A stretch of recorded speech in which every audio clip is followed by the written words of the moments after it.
market shifting, slowing down. Definitely not a crash, but certainly an adjustment. We started shopping like 3 years ago, and there was a number in our heads that if we got, we would have been happy. Well, now it's higher than that because it's been 2 or 3 years. So, we're just being very conservative in how we price the home and then also being very aggressive in how we prepare the home. Real estate's real simple. Like, just prepare and price, right? Mm-hmm. The market's going to do what it's going to do. We know how to market homes. This is an area where eyes are going to be on us. We just want to make sure that we give people Doubt. no doubt, no excuse. Like, I think there was like a $25,000 delta between what we thought we were going to list at. When we first moved out, we're like, oh, we're going to price it at this number, right? And we're like, nah, we're going to follow the rules that we tell everyone else, and we're going to price it lower because we know if we price it lower, then we're going to end up getting what we're supposed to get. And that's mostly what's changed for us, right? And also what we thought about is the fact that,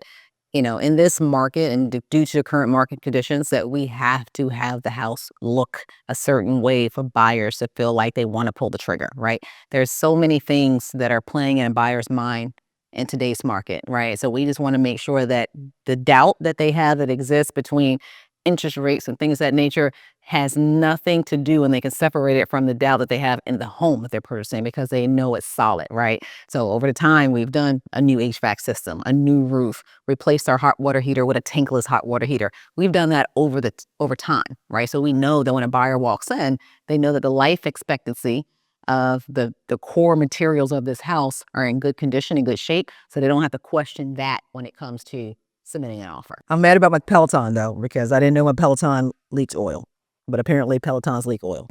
I'm just hoping that my carpet cleaner he does magic.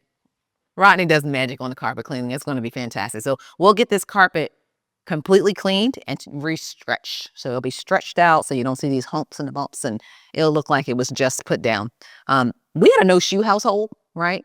And that's why I think that we'll be able to make sure that these carpets still look fantastic. They still, even dirty, they still look like they're in good condition, right? Because we had a no-shoe household, even though I got shoes on today. I know, we're getting it clean, so it doesn't matter. So with that being said, some things that you can do on a day-to-day basis, just think about how you care for your house as you're living in it today and how that's going to save you some time, money on the other end.